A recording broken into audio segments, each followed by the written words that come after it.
Hello and welcome to Speaking Football. My name's Tommy Hay and I'm joined here in Madrid by my colleague Rubén Palomero for episode number 107 of this series. Thank you to everyone out there for joining us today. Now, if you're joining us on the radio, welcome. And remember that if you enjoyed listening to Richard Vaughan live over the last hour, you can hear more from Richard after this show on La Hora Extra. So as always, stick around. Now, as always, we have lots of interesting things to talk about on today's programme. In a few minutes, we'll be discussing how Manchester City won their fourth Premier League title in 5 years with Pep Guardiola. And we'll also be looking at how the press in England and Spain reacted to Kylian Mbappe's decision to stay at PSG until 2025, instead, of course, of signing for Real Madrid. Lots of people very upset about that, and we'll be discussing why. Later, Ruben and I will be challenging each other to see if we can guess some very complicated idiomatic expressions in English and in Spanish.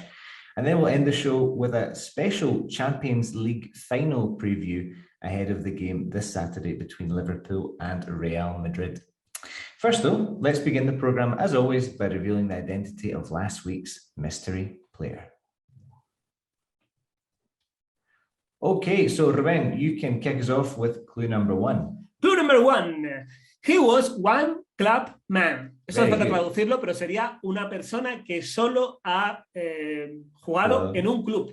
That's it, yeah. Una persona que solo ha jugado en un club. So he is a one club man. Interesting thing, remember when you describe yourself as a noun in English, you always have to use the article. I hear lots of mistakes with this. So for example, soy profesor is I'm a teacher.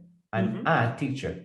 If you want to say él es delantero, you would say he's a striker. Very good. He's a striker. Ruben, what would you say your job is? You are? I am a content director. Content director. Very good. I'm a content director. Exactly. So always with the article. So this guy, this player was or is a one club man. It means he's only played in one team. Clue number two, he scored the fastest goal in the history of a Champions League final. So it wasn't the fastest goal in the history of the Champions League. That was, of course, Roy Mackay scored that for Deportivo La Coruña. It was the fastest goal in the history of a Champions League final was scored by this player. Clue number three, Ruben.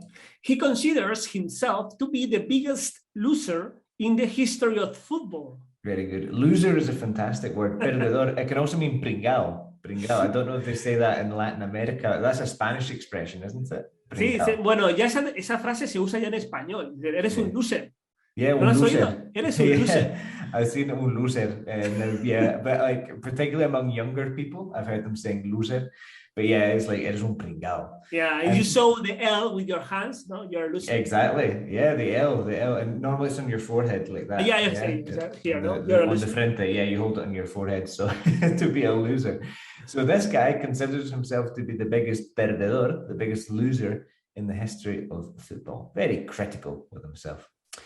Clue number four, he's the second of three generations of footballers. So his father was a football player. And also, he has one or two children that are football players. No, both of them are football players. Obviously, they are not playing in top clubs. Well, one is, I think. I think one is playing. One yet, and the other one is playing in the second, the third division in Italy. Yeah, but he's still better than me. You know, he's better than me. No, they can say I am a footballer too. Yeah, exactly. Both of them can say that. That's it. Yeah, we can say that. No, we can't say that. No, I'm a footballer, but an amateur footballer. I'm not a professional footballer. But this guy has two sons, and they're both professional footballers. And his father was a very famous football player as well. And clue number five, Ruben. He was named in France football's best 11 of all time. Very good. So France Football is a magazine that does the Ballon d'Or, and he was named in their all-time 11, so the once histórico del fútbol. So he was named in this team. So a top player, world-class, one of the best ever. Who was our mystery player, Ruben? Our mystery player was Paolo Maldini. Very good. Paolo Maldini, probably the best left back I've ever seen. We were talking about the best right back we'd ever seen a few months ago. I thought Cafu in my lifetime was maybe the best, or maybe Philip Lahm as a right back, wonderful. Best left back I've ever seen, I'd have to say Maldini. That's my opinion. I am older than you. In my opinion, Maldini was the guy you want to be. Yeah, the guy you want to be. Yeah, he was handsome. Handsome, tall, strong, winner, because in Milán, porque para la gente de ahora, los chicos jóvenes dirán, pero el Milán es un equipo que, bueno, ahora ha ganado la Liga, pero llevaba sin ganar 1000 años. Es que el Milán era el equipo referencia en los 90. My dad was a massive Milan fan. In fact, his old my father had an old apartment in the west of Glasgow, and my mother said, it was strange when I arrived to the flat for the first time. I noticed that everything in the flat was red and black, and I started to realize, my God, it's probably because of AC Milan. I remember when I was growing up, a lot of the things in our house were red and black, and I think it was because my dad was a massive Milan enthusiast. And it's true that they were a massive team, that Arrigo Sacchi's team, with players like Rijkaard, Gullit, Van Basten, Ancelotti, of course, was in that team. It was just a top team, and Maldini was one of the stars of that team as a young man. And in my lifetime as well, he was just excellent. He was part of an amazing defensive line as well, with Nesta and Jaap Stam. Even Jaap Stam was a very good defender too. So and Cafu, of course. So incredible times. Did we have many winners this week, Rubén? Yeah, well, tenemos no muchos, solo 3, pero ¿qué 3? Bruno Martín, que dice Paolo Maldini, best left back ever. Bruno Martín, aparte de colaborar en Diari de Girona y en Área Sport, es periodista en Cadena Ser. Oh, okay. Abel de Dios, que es el seleccionador sub-9 de la Federación Madrileña de Fútbol Sala, que aparte de colaborador y escribe artículos en diferentes revistas de Fútbol Sala, es el director técnico de la Escuela de IFT también. Wow. Y Mauro, que es jugador de balonmano desde el 93, periodista y administrador internacional de negocios e hincha de Racing. Son nuestros 3 acertantes esta semana. Tenemos un público muy selecto, Tom. Yeah, a very elite group of people who are getting the correct answers in this show. Really well done to all of you. Of course, Jose Ramon in Laval du Show also got the correct answer. He's fantastic. He always gives you some great analysis of the questions. He said, it took me a couple of hours to get to my statement. Tardé unas horas en contestar la pregunta. You shouldn't be spending 2 hours doing this. If you don't get it in 30 minutes, you should probably tirar la toalla, throw in the towel. But fair play, Jose Ramon, you after a couple of hours, he dado en el clavo. I hit the nail on the head. That's what we say. I hit the nail on the head. We're perhaps talking about the best left-back defender ever. Only Roberto Carlos and Jose Antonio Camacho might be compared to him. Obviously, I'm referring to Paolo Maldini. What a great defender. And he talks about why he branded himself or described himself as a loser. He said he lost many key games, partidos clave, key games during his long and rich career. But he also won a lot of important games and trophies. So he wasn't really a loser. But I think there's this idea of, you say autocrítica, no? Self-criticism, we would say. Self-criticism. I think it's healthy to criticize yourself sometimes. Unfortunately, he suffered multiple severe injuries, principally knee ones, rupture of ligaments, torn tendon, collarbone, that's the clavicula, you say? Collarbone fracture, and so on. He was injured for 339 days during his career, and he missed 120 games. And he still has this incredible record of games played for Milan and for Italy. Maldini's best feature was a tendency to play attacking football, even though he was a left back. So yeah, absolutely. He was everywhere on the pitch, top player. Have a nice weekend, amigos. You have a nice weekend too, Jose Ramon. Thank you as always for your message, and thanks to everyone who took part. Some really interesting people that follow us on Twitter. Well, this week we've decided to change the order of things a little bit. So we're going to start the program by having a look at what's been happening in the world of football in recent days. And that means that it's time for this week's press review. Okay, so this week, Ruben, we have a mix of English and Spanish headlines. And I think this is a good exercise because I can explain things to you about the English press and you can explain things to me about the Spanish press. So we're going to translate the Spanish headlines into English and we're going to translate the English headlines into Spanish. So we'll start off with the first one.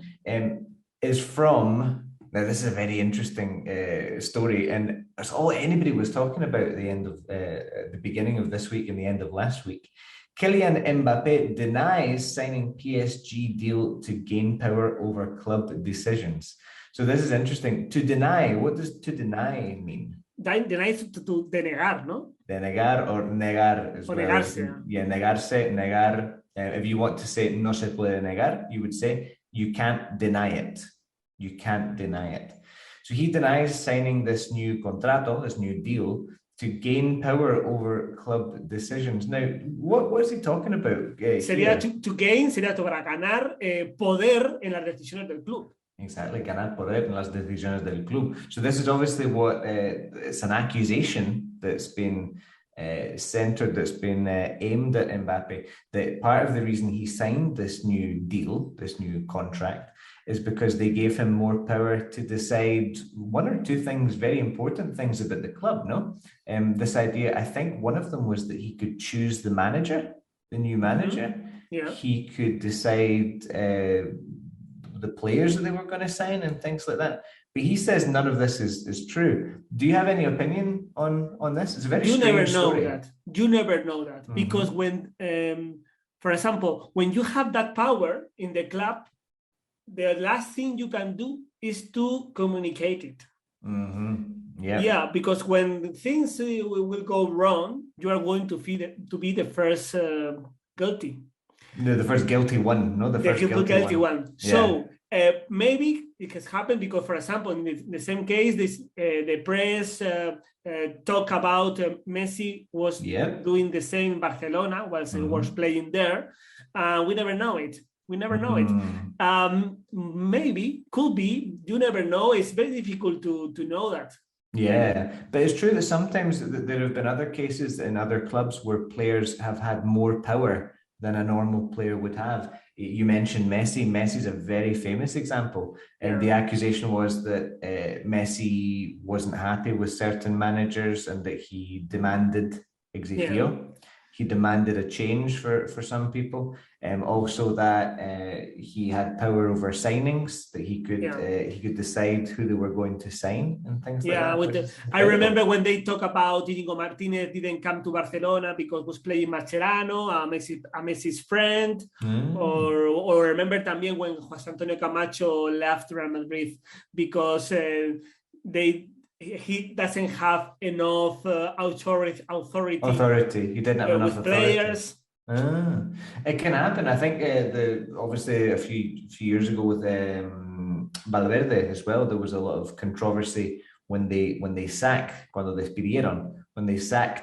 Valverde, when they fired Valverde, about the role, the participation of the players in the club. So this is it's the latest example of something like this happening. But Kylian Mbappe denies, se niega. He denies having done this or having any extra power. And also an interesting part of this, if you continue to read the article of this story, is that Mbappe called Florentino Perez in order to explain his decision. A lot of people think that was a nice thing to do. Some people don't, and this takes us on to the second article, which is an article from Diario AS in Spanish. So I'll read it out in Spanish and you can explain the title to me. Mbappé, enemigo público número uno del madridismo. Uf. Public enemy number one, as we would say in English, public enemy number one of Madrid fans, we would probably say, or the Madrid support, you could say. In Argentina, you would say the hincha of a club. We would say the support in English. In Spain, it depends on the club. No, you'd say Madridismo is like the Madrid support or the Madrid fans. Why is Mbappe public enemy number one of Madridismo? Do you know why? Fans? Do you know why? Because the press was selling a story about a guy who wants to go to Madrid because he was the most exciting thing in your life and he was a dream for him. And when you are selling that story, the only final is to go, and they can understand that he decided to get the best offer. Yeah. In the same way, if one day you want to change your company and you have another alternative and you study different possibilities and then decide the best one for you. Exactly. But exactly. when you are selling that story, nobody can understand it. Oh my God, but this was his dream. He doesn't want to do. No, well, maybe it wasn't so strong. That's the dream. Exactly. Well, there's a good expression in English, which is they counted their chickens.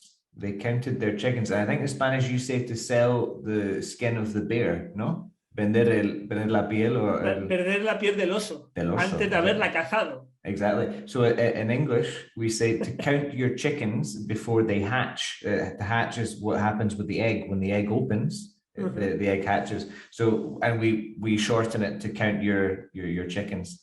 They say it in French as well, actually, the vender la piel del oso. They say vendre la peau de l'os avant de l'avoir tué.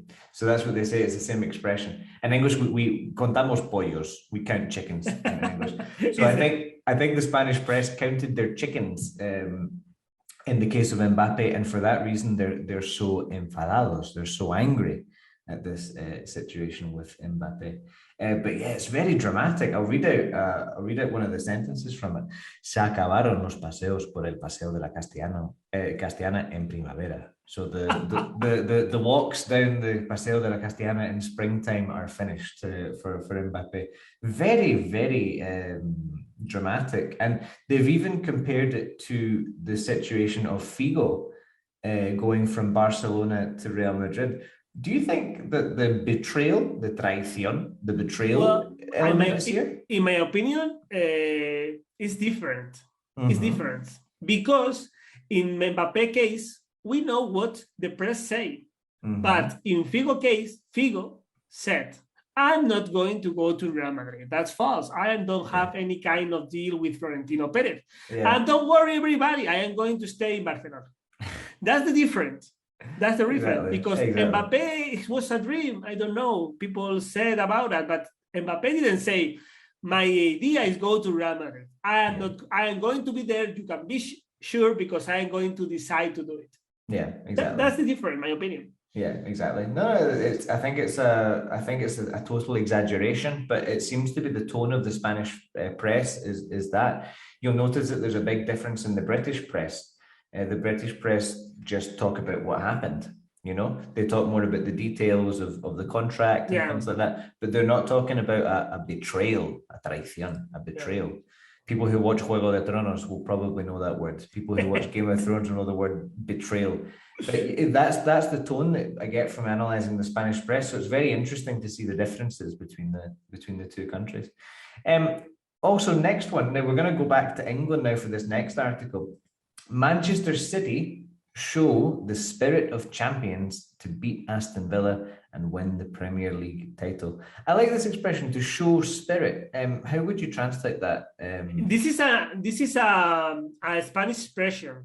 Okay. I use that in Madrid press, Spanish press use when they are talking about Real Madrid. Okay. As a team, in a lot of occasions, they are not playing well, they are not playing within the Liga, but when they are going to have a match in Champions League, they have the spirit of champions. That is another way they have the possibility to win, to beat the other team, they are playing better, etc.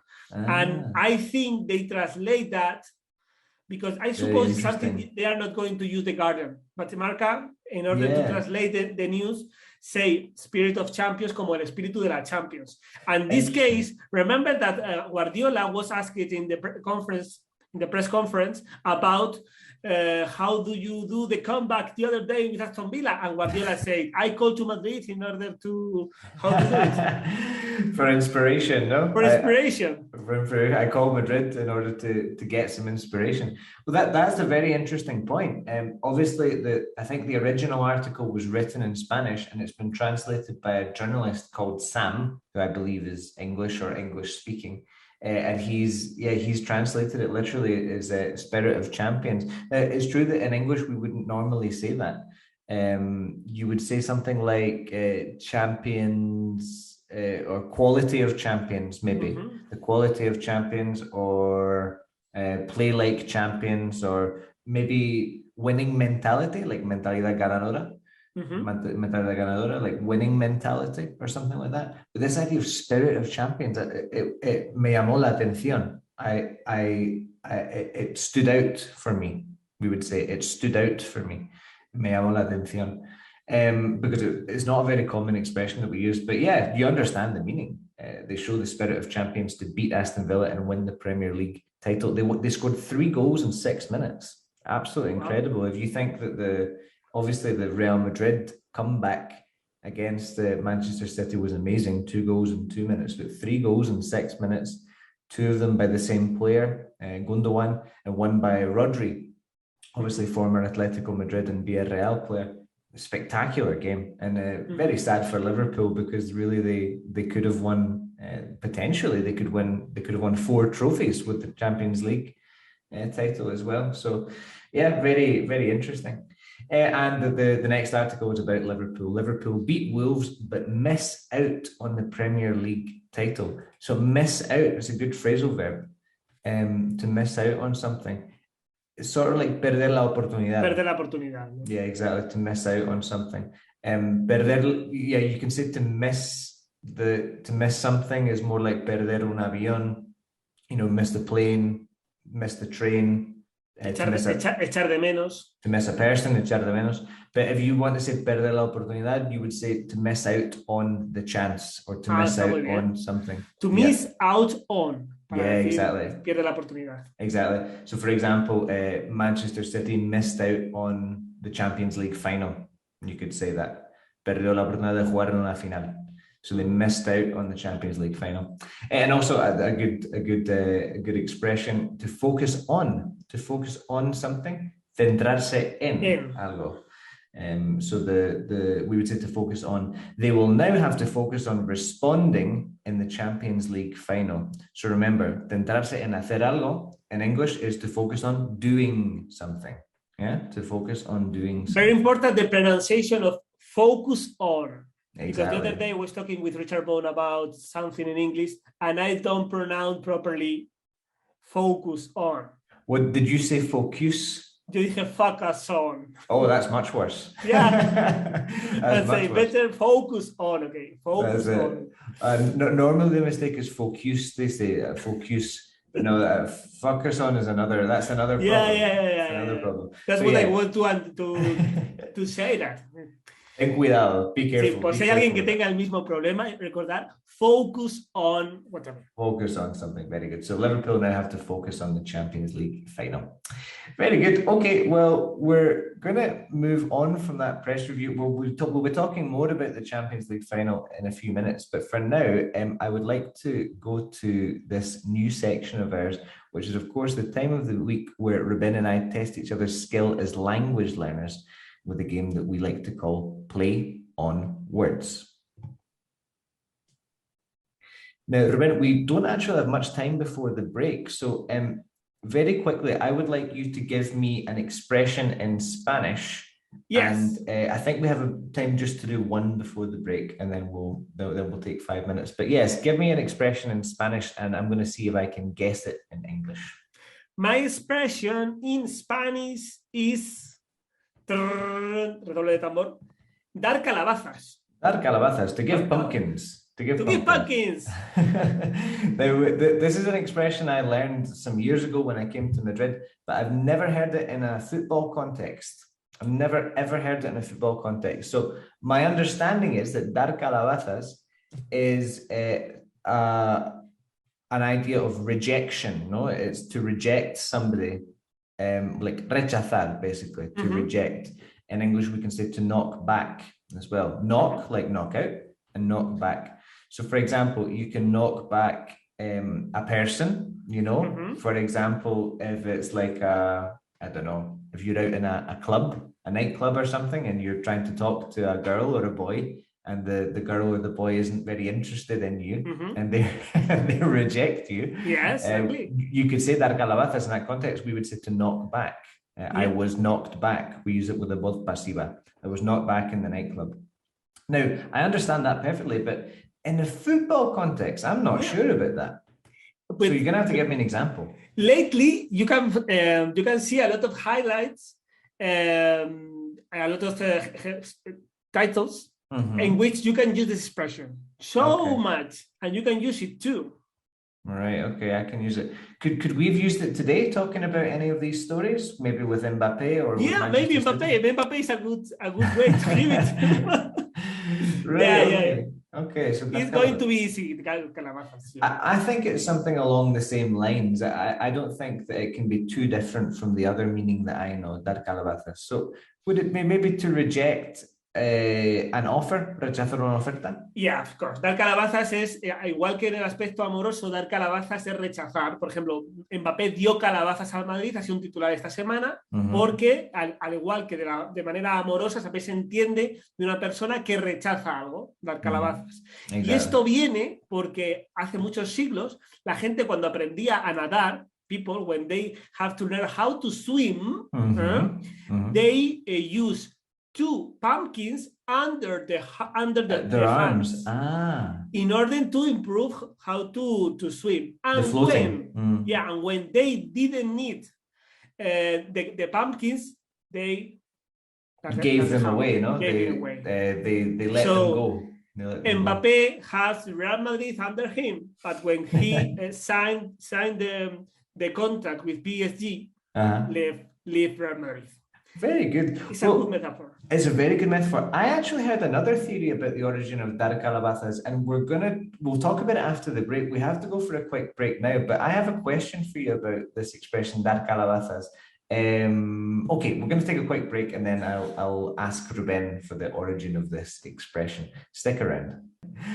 Okay, we are back now. Before the break, we were talking about the Spanish expression dar calabazas, which translates in English as to reject or to knock back somebody, usually, or something, an offer. Rechazar una oferta would be to knock back an offer or to reject an offer. Now, the origin of the expression, I think there are 1 or 2 theories. One theory that I heard was that it's related to, imagine you go to somebody's house, like your suegros, your parents-in-law, or your possible parents-in-law's house, and I heard that in the past it was a tradition that if you didn't like the person, you gave them pumpkin soup, sopa de calabaza. I don't know if it's true, but that's another possible theory. Have you heard that one before? No, never. Nah, I don't know where I heard it. Was it maybe Alberto Alonso told me? I don't want to accuse anybody of telling me this story, but it's definitely a story that I've heard that's a possible origin theory. I don't know. You can write to us on Twitter if you think you know the answer. I think I'll write a tweet asking people, where does this come from? Because it's a great expression. So dar calabazas in English would be to reject or to knock back. For example, Mbappé rejected Madrid's offer, or Mbappé knocked back Madrid's offer. Okay, Ruben, my expression for you in English that I want you to guess that's related to football. I'll give you an option. Do you want to start with Britain or do you want to start with Scotland? Britain. Okay, start with it. Save the best option for last. Good idea. Very good idea. Okay, so my option, the first expression is top bins. Bins? Top bins. Como judías o... No, como papelera. That would be beans. That would be beans. Beans. O sea, B-I-N-S. Very good. Like papelera or basura. Papeleras. O sea, yeah, exactly. Top papeleras. Top papeleras. And in football, people say top bins in any way. Top bins. Yeah, I'm going to give you a quick. I'm going to mention something quickly. It's a very modern expression. I've only started to hear it in the last maybe 10 years of my life, 10, 15 years. Remember, I've been away from Scotland for Britain for 5 years. So I'm maybe out of the system, but I've only really heard it in the last 10 years, this expression. Okay. Top bins. Top beans. Top beans. Can you tell me a sentence, please? With top beans. Top bins. He controlled it, and he controlled the ball and fired it top bins. Where you control the ball and so it's a place. And when you fire to the goal. Yeah. And in the goal you have the bar, you have the net, you have the goalkeeper, you have the line, the byline, you have the top corner. It's similar to top corner. Top beans could be something similar to top corner. Exactly. Yeah. You're absolutely correct. Exactly, the top corner. Fantastic. Right to it. Yeah, top bins is top corner. I think you say escuadra in Spanish. Top corner. And I believe it's an English expression. I think it started in England. I'm not sure exactly when it started. I know that there's a television program in England called Soccer AM, like in the morning, Soccer AM, and they have a challenge where the guests, the invitados, the people who are invited to the show, they have to try to kick the ball in the top corner in the squadra. And for the top corner, they literally put two papeleras. They put two bins. Yeah. So you have to try to get the ball. You have to try and put the ball, colocar. You have to try and place the ball in the bin. So I don't know if this came before or after the expression top bins. I don't know if it comes from that program or not, but it's certainly something that they do. Es increíble, me parece fantástico. O sea que básicamente top corner, que es escuadra, también se puede decir top bins. Puede que sea por el programa en el que pusieron unas papeleras en las escuadras, o puede que no. Pero top bins se entiende también como escuadra. Escuadra, exactly. Top bins. And it's something nobody said maybe 30 years ago, but certainly in the last 15 years, it just means a top corner. So he fired it in top bins, or it went in, the goal went in top bins, just means it went in the top corner. Like Zidane against Leverkusen at Hampden, you could describe that. It finished top bins. It was right in the top corner. So the goal everybody wants to score, more or less. Okay, Ruben, the next one for me. The next one for you, we are going to go to Argentina and Uruguay. Okay, ¿Vale? Argentina and Uruguay. The word is barra. Igual que una barra de pan. Yeah, pero exactly. De pan, que es barra. Barra. En Argentina barra. Y en Uruguay. Okay, so in Argentina and Uruguay, you say barra for something there. I think barra like a baguette of bread, for example. Barra de pan, we would say. Sí, baguette. una barra de pan. I can think of a barra on your keyboard, the teclado. On your keyboard, sí. You say the barra. En la barra del bar. Tú puedes ir a un bar y te pones en la barra del bar. Do you know how we say barra del bar in English? I don't know. It's very strange. The bar. So the bar of the bar. Ah, the bar. I'm the bar of the bar. Oh, the bar. Yeah, I'm at the bar. Estoy en la barra. Pues claro, muy parecido. Aquí nos comimos la segunda R y la A y lo dejamos. O sea, le pusimos una R y una A y lo dejamos cerrado. Barra y en Inglaterra, bar. Me encanta. Yeah, very interesting. So the bar. So I don't think it has anything to do with any of those though. So you're going to have to give me a sentence. Why do they say barra in Argentina? I am going to give you a headline. Okay. In a newspaper. Okay. And this one. La barra de Colo-Colo, esto es Chile. Okay. La barra de Colo-Colo es de lejos la más brava y cogotera en Chile. Okay.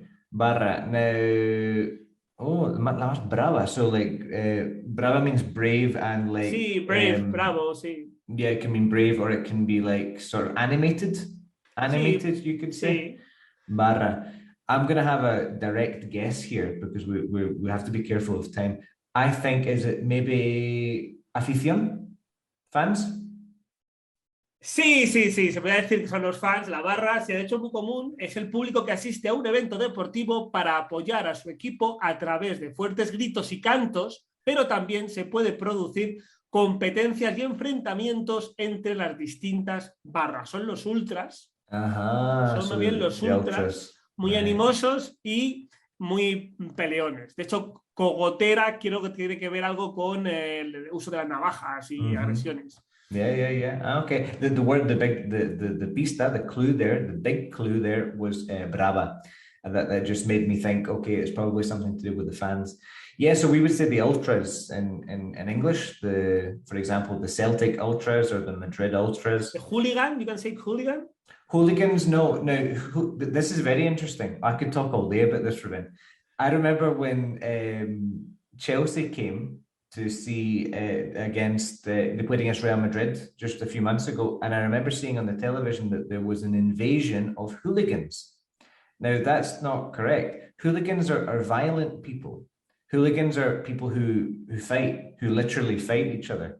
And that's a minority in any club. So you shouldn't say there's an invasion of hooligans. There's an invasion of fans, okay?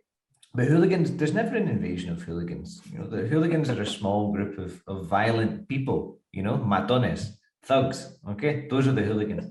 But the ultras, you know, are the barra, or the ultras, you know, just the kind of very like big fans, but they're not necessarily going to fight. You know, they're just people who like to animate the team, who like to support the team, who like to get behind. That's a good phrasal verb, apoyar, to get behind the team. You know, those are the ultras. So that would be Barra in Argentina and Uruguay. Fantastic. Very good. Excellent. So no hooligans, yes, ultras. Okay, hooligans are bad, ultras are good.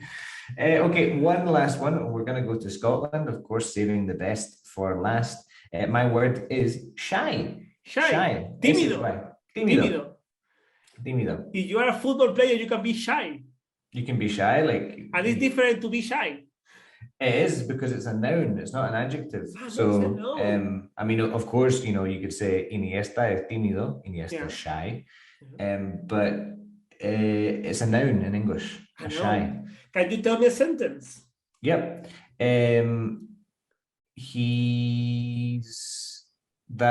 That's a shy for our team. Shy is a word, okay. Yeah. Shy is a noun. I'll give you a clue. It's a set piece. That's a very big clue. A set piece. What's it? How do you say set piece in Spanish? Acción. Sex. No, I can't understand. Not sex. Set piece. Set like in tennis, and piece. Balón parado, no? You say like it's something that happens. Es un tipo de balón parado. Yeah. Es un tipo de saque. I don't have any idea about it. Can you tell me a famous guy who did it in a moment in the past? Yeah, but I can't think of any Spanish examples. There was a very famous guy in England called Rory Delap, who was very good at taking shies, very long shies. I'm giving you the answer here. Shy. Who said the name? Rory Delap, D-E-L-A-P. Rory Delap. Who's very famous for taking shies. I think Roberto Carlos took shies. Normally the wingers or the fullbacks take shies. Take shies. Oh, so los extremos y los laterales son los que are the people who take shies. The wingers and the fullbacks. Take shies. Sí, claro. To take a shy. Imagino que tienen que ser saques de banda. Porque también pueden ser centros, pero saques de banda es ya lo más normal, ¿no? Saque de banda, es un saque de banda. You can say shy, o sea, tímido, shy. S-H-Y, para decir saque de banda. To take a shy, you could say, like, if you do it badly, you say it's a foul shy, he takes the shies for our team. That's a shy. Now, I don't know if they used to say this in all of Britain, but in Scotland, we still say it. It's a shy. I didn't know until I left Scotland 5 years ago that people in England didn't say shy, because I started playing football with them, and I say, is that a shy to us? And they're thinking, they said to me, what are you talking about? A shy? A throw-in? I said, okay, whatever. But I think it's only in Scotland, and I don't know, I Googled it before this program, why do we say shy in Scotland? And nobody seems to know. It's an old word that we've just never got rid of, that we've always kept. So to take a shy is what we would say. Like a throw-in. To take a throw-in is what you would say normally. Take a shy. That's it. But yeah, wow. something very simple that we only say in Scotland. So there you Wow. go. So very good. Well, that was a draw on A draw today, 2-2, full. That's the highest scoring draw we've ever had, 2-2. So very proud of you, Rowena. Very proud of myself as well. So 2-2. Well done. Excellent. Some really good phrases in there. Now, because this weekend is the final of the Champions League, we're going to dedicate the rest of the programme to giving our thoughts on Saturday's match. So this is a massive final, Liverpool against Real Madrid.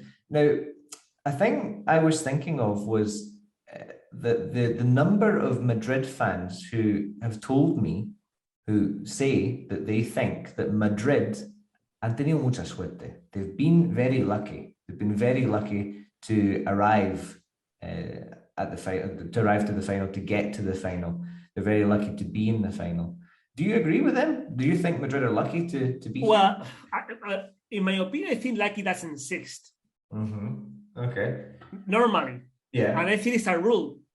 But maybe this is the exception of the rule. It's real that when you are not better than the other team in a match, it's difficult to win. And I think especially with PSG and Manchester City, these teams were much better. Much better than Real Madrid. Even Chelsea, I think, was better. Not too much in this case, but City and PSG, in my opinion, they were. And Real Madrid won. But this is something positive for them. Something that another team, they can do it. You are worse than the other team, but you beat them. Yeah, exactly. And that's very difficult to get. Yeah, and it's interesting that this idea of, we were talking earlier about the spirit of champions, or this winning mentality. I don't know if the mentality, I don't know if the spirit of champion. There's something that they got, because it's very difficult to do once. But to do it essentially 3 times, and obviously the last one was the most spectacular, was against Manchester City, those 2 goals in 2 minutes. I couldn't imagine any other team doing that. And I think it probably comes from the mentality that a lot of Madrid fans have. La Liga is important, but the Champions League is the number 1 tournament for them. That's how they medir, that's how they measure the success at that club. Is how do they do in the Champions League, sorry. So I think it is definitely part of a mentality question, but I think it's just a great thing for the team in general. Ancelotti said, jugar la quinta final en 8 años es un éxito muy grande para el Madrid.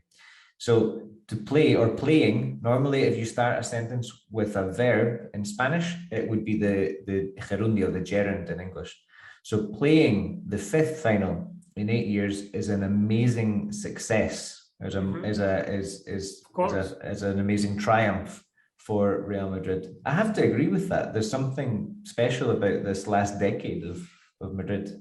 Yeah, it's incredible, and it's very difficult because, however, in this century, Real Madrid won less leagues than Barcelona, for example. Yeah, they won fewer leagues than Barcelona. Yeah, exactly. Barcelona has 3 leagues more, and Real Madrid won Champions League more than Barcelona. But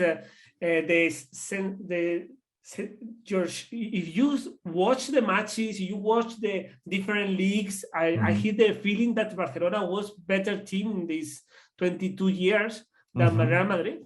I think most people would agree with you, apart from Real Madrid fans. I think most neutral people would probably agree. Barcelona are the team that I think most people would put as a reference, a footballing reference. But you just look at Real Madrid's success, and many times they've won the Champions League where they maybe haven't been the better team. If you think of the last time that they won 2018, I remember that semi-final against Bayern Munich. I thought they were very lucky to win that. Yeah. But this season has just been incredible. You know, the PSG really could have scored more goals in the first game of that knockout match. Against Chelsea, I mean, Chelsea were superior for huge moments of it. Manchester City, I think, was the most exaggerated example, because really Manchester City could have scored like 7 goals in the first game. And in the first game they had 2 penalties in the eliminatory, one of them for a handball, and it's okay. That is es el azar al final. It's the randomness. The randomness. Yeah. And you are alive in the first leg because the result of that game could be 7-2. Yeah. And then you have the possibility. You are losing the away match. Yeah. The second leg, and at the end of the match, you score 2 goals very quickly, and you won it. It's incredible. Absolutely incredible. There's a great. The thing is, in this game, of course, it's just one game, but Liverpool are an incredibly strong team. And what we say is the strength of the squad, the plantilla. The strength of the squad of Liverpool is really quite incredible. And if you look even at their substitutes, there's some really good quality substitutes there, to such an extent that Jurgen Klopp has called it his arma secreta, his secret weapon. He says his secret weapon is los Ferraris en el garaje. So the Ferraris that he has in the garage. And when he says los Ferraris en el garaje, he means the substitutes that they have. So the players that can come on from the bench are top quality players. You know, players that maybe won't start. Diogo Jota, for example. You've got players with amazing experience like James Milner. Just some really top players that can come from the bench. So it is a very good team. You know, a very, very good Liverpool team. I'm going to have to ask you before we finish. You have to make a prediction before the game. Who do you think is going to win? Who are the favourites in this game? I think Madrid is going to win. Yeah? Yeah. I think Madrid are going to win. Yeah, I told you last week. Yeah, I say that Liverpool was going to win 4-0 in the halftime. But in the last 5 minutes, Real Madrid is going to score 5. Yeah, but listen, anything's possible with Real Madrid. I don't know. It's one of these things we'd say in English. I think you can say the same in Spanish. On paper, you say sobre el papel. Sobre el papel, sí. Sobre el papel. On paper, you'd have to say that Liverpool are the favourites, that they have the best team, they have the best squad.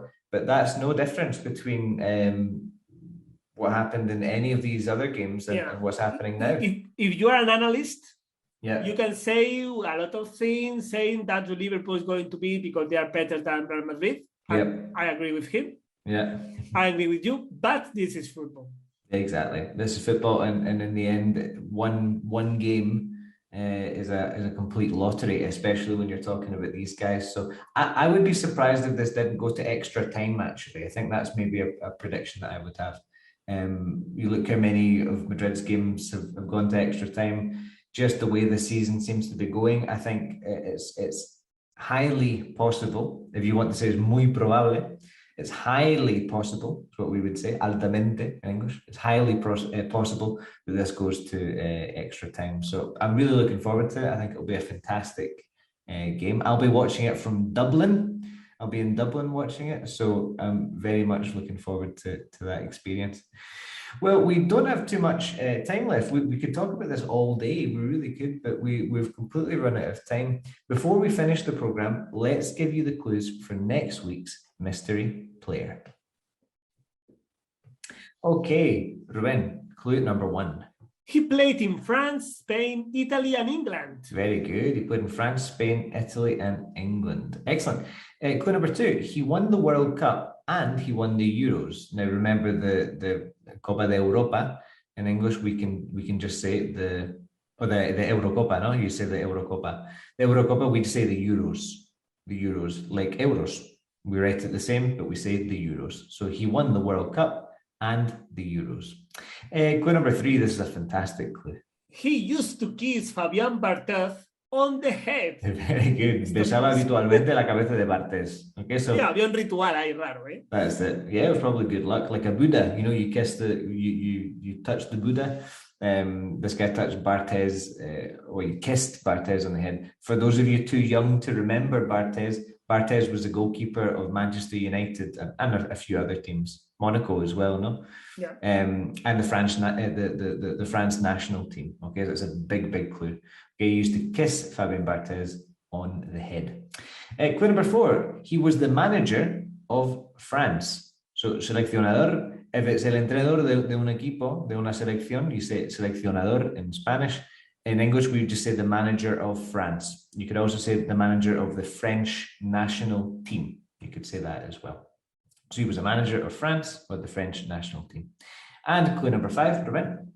He is 192 centimeters tall. Very good. So he's 192 centimeters tall. So a big guy. 192 centimeters tall. So some really fantastic clues in there. I think quite a few of you will get this one correctly, particularly the millennials that are listening. I think we'll know who this guy is. Of course, if you think you know the answer, you can write to us on Twitter. It's speak_football_, and you can let us know who you think the mystery player is. Thanks to those of you who joined us today. And if you're listening on Vaughan Radio, remember, stick around with us here for La Hora Extra with Richard Vaughan, which starts in a few minutes. Thanks for joining us as always, and we'll see you again soon. Bye-bye. Bye.